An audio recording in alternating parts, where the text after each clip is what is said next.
지금 야곱과 아들 요셉의 재회가 이런 재회가 아닌가 싶습니다.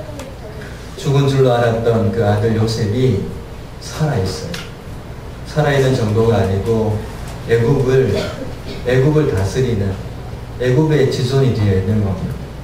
그리고 그 아들로부터 모든 것들을 제공받아 애굽으로 내려가는 수레 위에 앉아있는 이 야곱, 그리고 그 아들 20년 넘게 잃어버린 줄 알고 아들 지켜주지 못한 것 때문에 마음 아파하고 아들을 좀 더 챙겨주지 못한 것 때문에 늘 마음의 짐이 되었던 그 아버지 야곱이 살아있는 그 요셉을 만나게 되었을 때 이 재회의 어떤 기쁨이라는 것은 이루 말할 수 없었을 것입니다. 이들의 재회에서 빠질 수 없는 것이 눈물이었지요. 아버지와 아들 요셉이 그냥 이렇게 껴안고 이렇게 얼굴을 이렇게 어긋나게 해서 서로 이렇게 한참 울게 됩니다. 큰 소리로 오랫동안 울었다라고 성경은 말씀을 해주고 있습니다. 이 눈물은 슬픔의 눈물이 아니라 기쁨의 눈물이었습니다. 야곱의 생애 가운데 몇 번의 눈물이 있습니다. 그 중에 하나가 아버지 집을 떠나서, 젊었을 때죠. 아버지 집을 떠나서 형 에서를 피해서 이 바단 아람이라는 곳에 도착을 하게 됩니다. 광야를 거쳐 바단 아람이라는 곳에 도착하면서 그곳에 라헬을 만나게 됩니다. 친족을 만나는 그 순간 그동안 광야 생활이 너무 힘이 들었고 고통스러웠는데 거기에서 친족을 만나서 너무 기뻐서 거기에 야곱이 한번 눈물을 흘리는 것이 나오고요. 이제 그곳에서 삼촌 라반의 집에서 열심히 일을 하고 하나님께서 이제 집으로 돌아가라, 가나안으로 돌아가라 그랬을 때 돌아가는 중에 들리는 소식이 에서가 자신을 잡으려고 400인을 데리고 온다는 소식을 듣고 약곡강에 앉아서 기도하는 가운데 하나님께서 눈을 열어주시고 그 에서 형을 만났을 때 자신을 죽이러 오는 그 형이 이렇게 이야기하지 않습니까? 야곱, 내가 너의 앞잡이가 될게, 너의 인도자가 되어줄게, 이렇게 하면서 이야기해 왔을 때 이 야곱이 그때 기쁨의 눈물을 흘리죠. 원수로 자신을 여겼던 그 형이 사랑을 베풀고 용서를 베푸는 그런 모습들을 보면서 또 기뻐하는 눈물이 있었습니다. 그리고 오늘 본문에 나오는 눈물이 세 번째 눈물이죠. 정말 하나님께서 거둬가지 아니하시고 다 끝나버린 줄 알았는데 끝내지 아니하시고 그 아들을 그렇게 훌륭하게 키워주신 것이죠. 이 야곱은 그래서 요셉을 만나면서 기쁨의 눈물을 흘리게 됩니다. 아마 이 세 가지 눈물 중에서 세 번째 이 재회의 눈물은 가장 큰 기쁨이 아니었을까요? 성도들이 믿음의 순간들을 살아갑니다. 믿음의 고비고비들을 넘어가게 되죠. 그 순간순간 얼마나 많은 눈물들이 있는지 몰라요. 남들이 아는 눈물도 있고 남들이 모르는 눈물도 있고 수없이 혼자만의 그런 눈물들이 있다는 것입니다. 믿음을 지키기 위해서 성도의 길을 걸어가기 위해서 얼마나 많은 눈물이 있는지 몰라요. 그런데 이 눈물을 거두어 주시고 눈물을 닦아주시고 또 위로하시고 격려하시는 분이 계신 것이죠. 바로 예수님입니다. 그래서 성도들은 예수님과 재회할 때 그때 기쁨의 눈물이 흘러나오는 것입니다. 나중에 우리가 모두 사명을 다하고 예수님께서 이 땅에 오시는 날, 또 우리의 사명이 다 끝나는 날 우리가 주님 앞에 섰을 때 그때 우리가 주님의 품 안에서 이렇게 나를 안아주시는 주님의 품 안에서 기뻐 눈물 흘리지 않겠습니까? 그때 예수님 뭐라 그랬을까요? 내가 말하지 않아도 그분은 나의 순간순간의 고통과 아픔과 그때 흘렸던 눈물을 다 아시고 이렇게 닦아주지 않겠습니까? 어떻게 닦아주실까요? 이렇게 닦아주실까요? 주님은 그 넓은 품으로 우리의 그 흐르는 눈물들을 다 닦아주실 것입니다. 아마 그때는 때도 꼭 안아주시지 않겠습니까? 성도 여러분, 우리는 그런 재회가 있는 사람들입니다. 이 세상의 수고가 끝나고 이 세상의 눈물이 끝나는 그날, 우리는 주님 앞에 서서 주님과 함께 주님과 더불어 기쁨의 제회를 하는 날, 기쁨의 눈물을 흘리게 될 것입니다. 여러분, 그날을 소망하시기 바랍니다. 눈물로 주님을 다시 만날, 그때는 추상적인 그런 만남이 아니라 얼굴과 얼굴을 대면하는 그런 만남이 될 것이기 때문입니다. 야곱은 요셉을 이렇게 부둥켜 안고 재회의 눈물을 이렇게 흘린 다음에 그가 이렇게 이야기합니다. 지금 죽어도 조카도다. 그런 이야기를 합니다.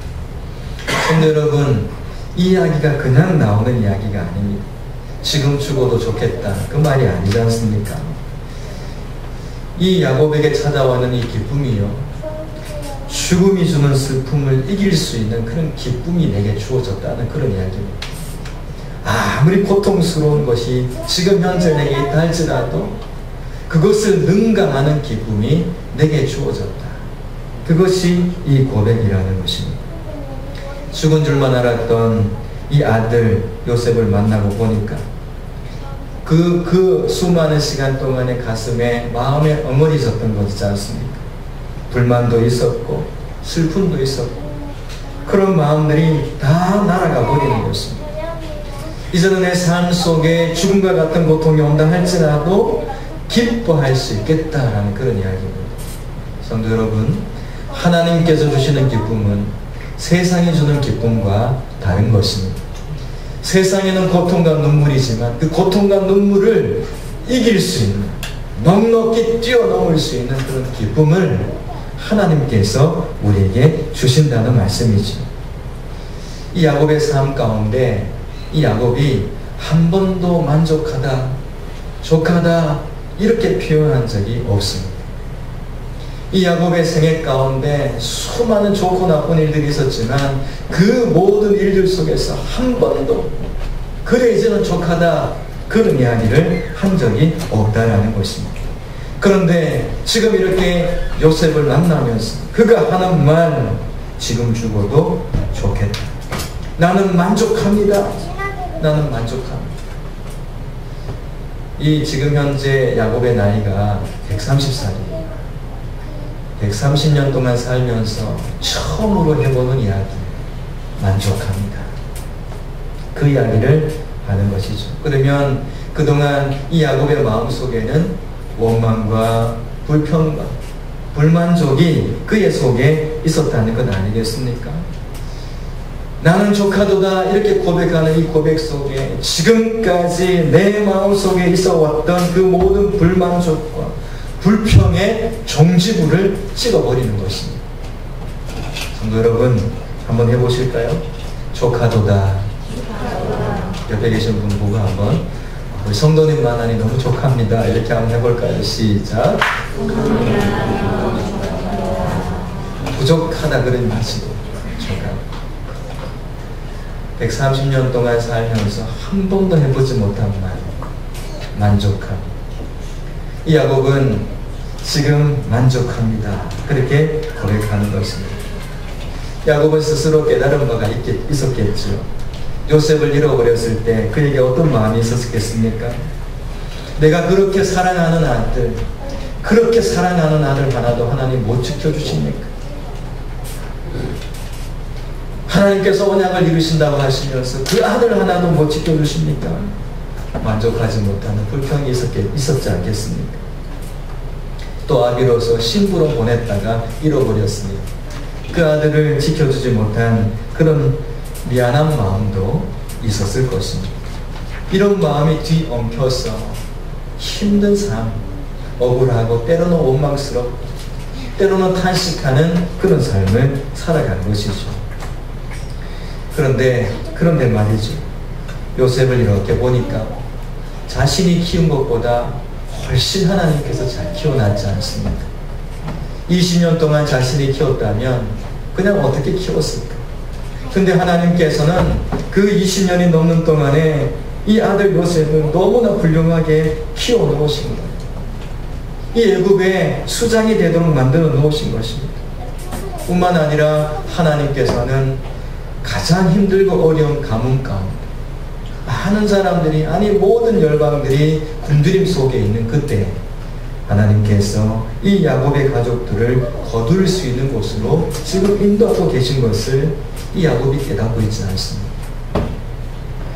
불평하며 원망하며 살았는데, 환경 탓하며 자식들 원망하고 불만족 속에서 살았는데, 요셉 없는 것 때문에 내 마음속에 엉어리가 있었는데 다 부질없는 것들이었던 것이죠. 그런 마음을 품고 하나님에 대해서, 사람에 대해서 행동하고 말했던 것이 너무나 죄송한 마음 뿐이었을 것입니다. 하나님께서는 모든 것을 더 풍성하게 이루어가고 계신다는 것을 보면서, 하나님께서 족하게 나를 이끌어 오셨는데 내가 왜 잊었어야 이것을 깨닫는고 하면서 늦었지만 그래도 하나님의 인도를 또 섭리를 감사하면서 족하도다 그렇게 고백하는 것입니다. 성도 여러분, 우리가 예수 그리스도 안에 살아가게 되면 정말 주님을 알지 못하고 살아갈 때는 이런 족함이 없습니다. 세상의 것을 다 가져도 내겐 만족함이 없습니다. 그런데 예수님을 만나 예수님 안에 가게 되면 그때부터 족함이 있는 것이죠. 성도 여러분, 우리에게 이런 만족이 있기를 주님의 이름으로 축복합니다. 근데요, 오늘 이 본문을 자세히 보게 되면 이 야곱이 제외를 해서 만족하고 기뻐하고 여기에 주안점을 두는 것이 아니고요, 이 야곱의 가족들이 머물게 되는 고센으로 가게 되는 이 고센을 주목하고 있습니다. 이것을 어떻게 하나님께서 인도해 가시느냐 하면, 이 요셉이 먼저 바로를 만나면서 보고를 합니다. 우리 가족들이 지금 왔어요. 그러면 이제 형제들을 부를 거라는 겁니다. 바로가 형제들을 부를 건데, 형제들을 부르면 이렇게 이야기해 주세요. 바로가 반드시 묻는 질문이 있을 텐데 그때는 이렇게 대답하세요 하는 요셉의 주문이 나옵니다. 33절과 34절 말씀에 요셉의 이야기가 나와요. 바로가 당신들을 불러서 너희의 직업이 무엇이냐 묻거든 당신들은 이르기를 주의 종들은 어렸을 때부터 지금까지 목축하는 자들이온데 우리와 우리 선조가 다 그러하나이다. 하소서. 애굽 사람은 다 목축을 가증히 여기나니 당신들이 고센 땅에 살게 되리이다. 여기에서 좀 충격을 받는 이야기들이 있습니다. 그게 뭐냐 하면, 이때 당시 애굽은요, 신분에 따라 직업이 정해졌습니다. 그리고 그 사람의 신분은 곧 직업이고 그 사람의 인격 곧 직업인 것이죠. 사람의 평가가 어떤 직업을 갖고 있느냐에 따라서 평가되는 그런 사회였습니다. 그런데 직업이 무엇냐고 이렇게 물으면 목축업이라고 해라. 그런데 이 목축업이 그 사회에는 어떤 직업이라고 되어 있습니까? 애굽 사람들이 가증히 여기는 직업이다, 이렇게 이야기합니다. 우리로 말하면 옛날에 천민들이 하던 백정쯤 되는 것 같아요. 가까이 두고 싶지 않은 사람들이죠. 이 가증히 여긴다는 뜻 속에 그런 뜻이 포함되어 있습니다. 상종하지 못할 것으로 생각한다. 없이 여기는 정도가 아니라 상종하고 싶지 않다, 이런 뜻을 갖고 있습니다. 그래서 애굽 사람들은 소를 신성히 여기는 사람들입니다. 소가 신이지 않습니까? 신과 같이 떠받드는 사람들인데, 목축업을 하는 사람들은 소를 잡기도 하고, 또 특히 이스라엘 백성들은 어떻게 합니까? 그걸 또 번제로 하나님 앞에 드리지 않습니까? 그러니까 애굽 사람들이 목축업 하는 사람들을 가증히 여기는 것이죠. 그리고 혼인을 절대 안 한다고 합니다. 혼인하는 것도 그런 사람들하고는 혼인도 안 시켰다고 합니다. 왜 요셉이 이렇게 형들에게 이야기를 했을까? 애굽 사람들이 그렇게 가증히 여기는 직업을 바로한테 이야기하세요, 이렇게 주문하고 있는 것이죠. 물론 그들이 대대로 목축업을 해왔기 때문에 그렇게 이야기하는 것은 당연합니다. 그런데 이렇게 생각해 볼 수도 있습니다. 목축업을 하다 보면 뭘 팝니까? 우물을 파지 않습니까? 우물.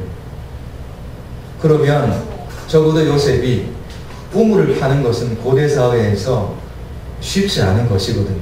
전문직에 해당하는 것 아니겠습니까? 그러면 요셉이 바로한테 우리 가정의 직업이 관계수로에 종사하고 있습니다. 뭐 이렇게 이야기할 수도 있지 않습니까? 물을 찾지 못하는데 수맥을 찾아주는 그런 일들을 하고 있습니다. 이렇게 하면 아주 전문직으로 각광을 받는, 그래서 고센이라는 변두리가 아니라 애굽 그 중심으로 수도로 막 이렇게 가족들이 옮겨가게 되었을지도 모르겠습니다. 그런데 그렇게 하지 않았던 것이죠. 좋은 직업으로 소개할 수도 있었는데 그렇게 하지 않았습니다. 목축업을 또한 가증이 여긴다 그랬으니까 부끄러운 직업이잖아요. 우리 가족이 부끄러운 직업이에요. 그런데 그것을 굳이 숨기고 싶을 때인데 드러내고 있는 것입니다. 그리고 또 안타까운 것이 뭡니까? 지금 바로는 문을 완전히 열어놓고 있습니다. 요셉, 네가 원하는 거면 뭐든지 다 가져가도 돼. 너의 가족들 데려와. 가장 좋은 곳 줄게. 이렇게 하면서 지금 그렇게 하고 있었던 것 아니겠습니까? 바로는 지금 자신의 나라를 살리고 있는 이 요셉에게 뭐든지 다 호의를 베풀 준비를 하고 있는 것입니다. 그런데 그런 순간에 목축업입니다 라고 말을 합니다. 굴러오는 복을 다 차버리는 꼴이 되는 것입니다. 세상적인 관점으로 보게 되면 이것은 너무나 어리석은 일입니다. 이건 너무나 바보스러운 일입니다. 결정적인 통로가 되는 그 사람, 바로가 한마디만 딱 하면 되는 그런 순간입니다. 그 바로 앞에 목축업이라고 말하니 이런 바보 같은 사람이 어디 있습니까? 비주류가 되었던 저 변방 가나안 땅 골짜기에 살았던 그 촌 사람들이 이 애굽의 주류가 될 수 있는 결정적인 그 통로를 지금 막아버리고 있는지도 모르겠습니다. 여러분, 여기에 중요한 의미가 있습니다.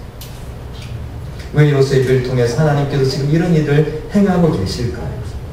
그들은 먼저 자신의 직업을 굉장히 긍지를 갖고 있었습니다. 그들의 이야기 속에 보게 되면 우리 선조 때부터 해오던 일입니다. 이렇게 이야기를 합니다. 우리 조상 대대로 이 일은 굉장히 소중한 일이에요. 이렇게 지금 자랑하듯이 하고 있는 것입니다. 비록 애굽 사회는 그 목축을 없이 여겼지만 대대로 하나님께서 주신 이 직업은 너무나 소중한 것입니다 라고 고백하고 있는 것이죠. 성도 여러분, 여러분들은 어떤 직업을 갖고 있습니까? 그 직업에 대해서 정말 이 긍지를 갖고 계십니까? 혹시 가정에서 소뚜껑 운전을 하고 계시는 분들이 계시는지, 그것도 귀한 일인 줄 믿고 계십니까? 그것도 소중한 일입니다. 하나님께서 수많은 일들 속에서 그런 일들을 내게 맡겨주셨다는 것이죠. 그것을 소중히 여기며 주님께 하듯이 그 일들을 하게 되면 그 사람은 대통령이 하면서 대통령에서 받는 상이나 소뚜껑 운전하면서 받는 상이나 하늘에서는 똑같은 것이죠. 왜냐하면 주신 분이 하나님이시기 때문에 그렇습니다. 그래서 현재 우리에게 맡겨진 그 일들에 대해서 최선을 다하는 성실한 주의 백성들은 똑같이 하나님 나라에서 똑같은 상을 받게 될 것입니다. 내게 주어진 그 일들에 대해서 기뻐하고 감사하고 자긍심을 갖고 하는 그 사람들, 주님께서 내게 맡기신 줄 알아 기쁨으로 감당하는 사람들, 하나님께서 그 사람들을 축복하시는 것이죠. 성도라는 말, 이것이 좋은 말입니까? 나쁜 말입니까? 좋은 말이죠. 그런데 초대교회의 그리스도인이다 라는 이 말은 무시하는 말이었습니다.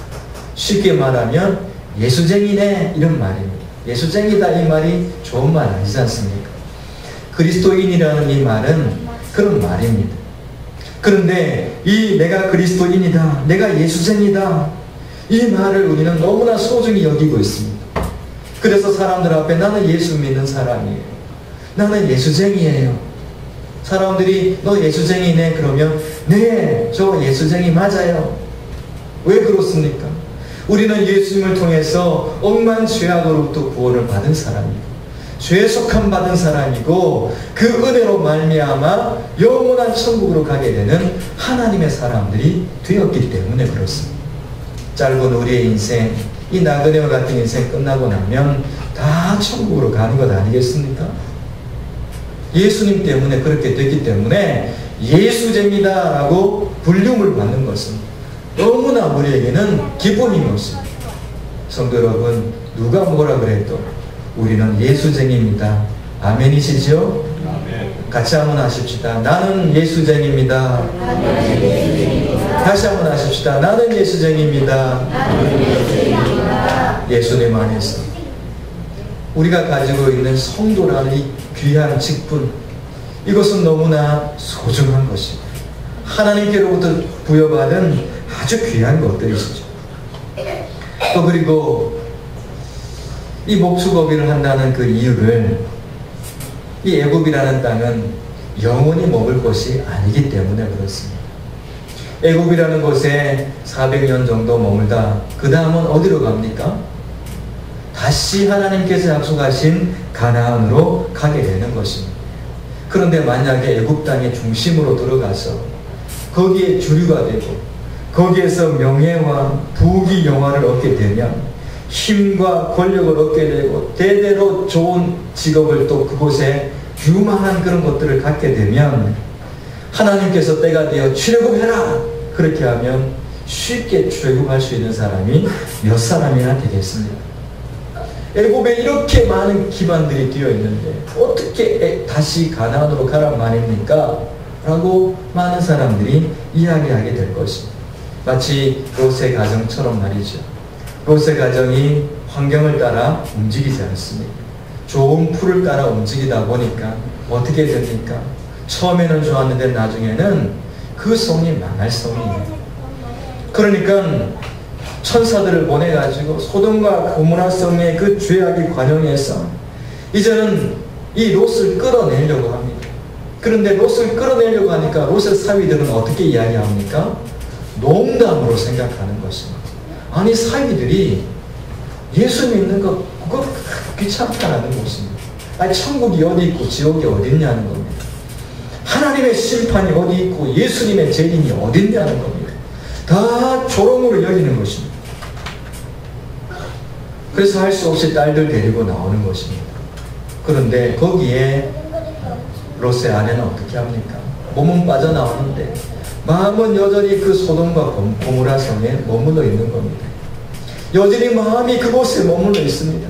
마음이 머물러 있으니 돌아보지 말아라 하는데 돌아보는 것입니다. 결국 소금 기둥이 되고 말지 않습니까? 성도 여러분, 우리의 마음과 우리의 몸이 애굽에 깊이 뿌리를 내리고 세상에 깊이 뿌리를 내리기 시작하면 주님께서 때가 되어 하나님의 뜻을 이루고자 하는, 하나님의 꿈을 이루고자 하는 그 일에 함께 참여하자라고 했을 때 주님 지금 너무 바쁩니다. 주님 제가 지금 얼마나 중요한 일을 하고 있는지 아십니까? 주님 지금 이 급한 것 좀 처리해야 되지 않습니까? 이래봬도 내가 지금 애굽에 이 정도의 위치가 되어 있는데 조금만 기다리시면 됩니다. 이렇게 롯의 아내들처럼, 때로는 롯의 사위들처럼 할 수 있기 때문이죠.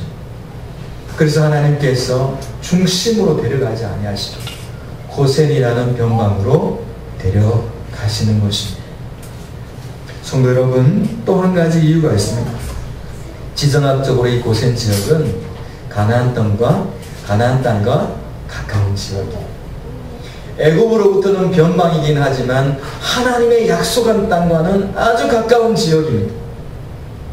그래서 그곳을 사모하라는 것입니다. 우리 성도들이 비록 땅을 못하고 살아가지만 우리의 눈과 마음을 항상 하나님 나라에 두라는 말씀 아니겠습니까? 그래서 고센으로 보내는 것이지요. 하나님께서는 이렇게 그들을 이끌어 가셨습니다. 애굽은 영원히 머물 곳이 아닙니다. 이 땅은 우리가 영원히 머물 것이 아닙니다. 그래서 우리 인생을 나그네와 같다라고 말씀하고 있지 않습니까? 나그네의 삶은 아무리 중요하고 필요한 것이 있다 그러더라도 돌아갈 집이 있기 때문에 그거 다 취하지 않습니다. 좋은 것 여행하다가 먹고 싶어도 그거 계속 먹지 않습니다. 물론 돈이 없어서 못 먹기도 하지만 있어도 안 먹습니다. 왜냐하면 지금 비행기 시간이 됐거든요. 집으로 돌아갈 비행기 시간이 됐기 때문에 거기에 연연하지 않고 티켓팅한 그 시간에 맞춰 움직여 고향으로 돌아온다는 것입니다. 성도 여러분, 우리의 뿌리는 애굽에 내려서 아니 됩니다. 우리의 뿌리는 애굽에 내리면 안 됩니다. 세상의 뿌리를 내리면 안 되는 것입니다. 그래서 우리 인생의 뿌리는 예수님 위에 내려야 되는 것입니다. 여러분은 여러분의 인생의 뿌리를 예수님께 기반을 두시길 바랍니다. 비록 애굽의 중심이 아니고 변두리 고센이라 할지라도 우리는 그곳에 믿음의 뿌리를 내리고 예수님께서 머물러가는 동안에 머물러 주의 역사를 이루는 더 큰 자리로 우리는 함께 나아가야 되는 것입니다. 또 이곳에는 구별된 자리이기도 합니다. 가증이 여겼다 그랬지 않습니까? 쳐다보지도 않습니다. 애국 사람들이 쳐다보지도 않습니다. 세상 사람들이 쳐다보지도 않습니다. 예수님의 십자가 쳐다보지도 않습니다. 그 고난의 좁은 길 쳐다보지도 않습니다. 가증이 여기고 우습게 여기고 그건 뭐 능력이냐고 조롱하는 것이지요. 하지만 구원을 얻은 우리에게는 그 십자가는 능력이 되는 것입니다. 구별된 자리에 머물렀습니다. 고센 지역에 머물렀다는 것은 구별화시켰다는 것입니다. 애굽에 동화되지 않고 믿음의 그 혈통을 순수하게 이어갈 수 있도록 만들어 가신 것입니다. 성도 여러분, 우리의 믿음의 혈통을 순수하게 만들어 가시기 바랍니다. 애굽과 분리시켰습니다. 애굽을 다스리는 요셉이 있었지만 하지만 애굽의 문화 속으로 들어가지 아니하고 그 문화로부터 구별시켰습니다. 이것은 성도의 신앙 고백입니다. 나를 더럽히지 아니하겠습니다. 세상의 것으로부터 나를 지키겠습니다. 주님, 세상과 더불어 먹고 짜가는 자가 되지 않겠습니다. 이런 고백이 고센이라는 이 지역에 있는 것이죠. 하나님께서는 자신을 세상으로부터 구별시키기를 원하고 계십니다. 만약 우리가 신앙생활하면서 세상으로부터 구별된 삶을 살지 아니하면 나중에 우리의 신앙은 신앙을 버리는 자리로 가게 되는 것입니다. 결국 애굽이 좋아 애굽에 머물고 애굽을 쫓아가다가 내 인생 애굽과 같이 몰락하게 되는 순수한 신앙의 정통성을 잃어버리게 되는 것입니다. 그래서 예수님께서 말씀하셨습니다. 한 사람이 두 주인을 섬기지 못할 것이니 혹 이를 미워하고 저를 사랑하거나 혹 이를 중히 여기고 저를 경히 여김이라. 너희가 하나님과 재물을 겸하여 섬기지 못하느니라. 사람은 재물을 섬기지 않으면 하나님을 섬기게 되어 있습니다. 재물을 섬기든지 하나님을 섬기든지 반드시 택일하게 되어 있습니다. 그런데 신앙생활 하면서 우리는 하나님과 재물을 겸하여 섬길 때가 있습니다. 분명하게 기억하십시오. 내가 물질을 섬기는 순간 하나님은 도구가 될 수밖에 없습니다. 그 물질을 얻기 위한 도구밖에는 되지 않습니다. 하지만 하나님을 섬기게 되면 그 물질은 반드시 도구가 되게 되어 있습니다. 여러분들의 물질을 관한 분명히 하십시오. 이 애굽이라는 것은 그런 것이고 그런 자리에서 하나님께서는 고센으로 몰아가신 그 이유가 두 주인 섬기지 않도록 하기 위한 것입니다. 세상과 하나님을 겸하여 섬길 수 없고 물질과 하나님을 겸하여 섬길 수 없습니다. 성도는 고센에 머물러야 합니다. 하나님께서 약속하신 나의 순수한 신앙을 지킬 수 있는 믿음을 지켜가고 내 신앙의 혈통을 이어갈 수 있는 그 자리에 머물러야 되는 것입니다. 이스라엘 백성들은 그런 이유로 이제 고센 땅에 정착하게 됩니다. 애굽이 중심이 아닌 하나님이 중심이 된 삶입니다. 비록 고센은 변방이었지만 하나님이 중심이 되는 그런 중심에 그들이 선 것이지요. 하나님의 꿈을 이루기 위해서 애굽의 주류를 버려버린 것입니다. 여러분, 가난하게 살라는 이야기가 아닙니다. 우리의 심령이 가난하다는 것이죠. 내가 어떤 위치에 있든지 가난한 심령이 되는 것입니다. 요셉이 고센을 추천하고 있는 이유가 뭡니까?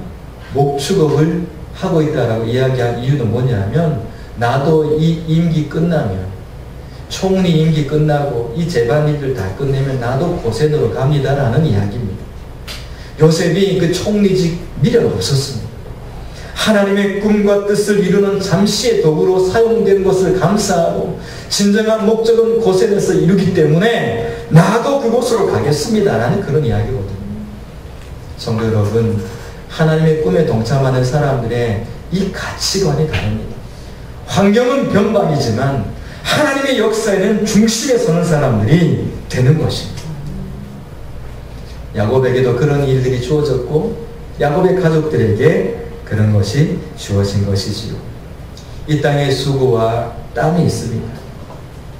그 모든 수고와 땀이 끝난 다음에 우리는 그 하나님의 약속하신 땅으로 가게 된다는 것이죠. 여러분, 한 가지 질문하겠습니다. 이 질문에 여러분 한번 대답해 보시기 바랍니다. 하나님의 꿈을 이루기 위해서 변방 고센으로 하나님이 나를 인도한다 할지라도, 여러분, 애굽의 그 주류를 버리고 고센으로 갈 믿음의 선택이 여러분들에게 있습니까?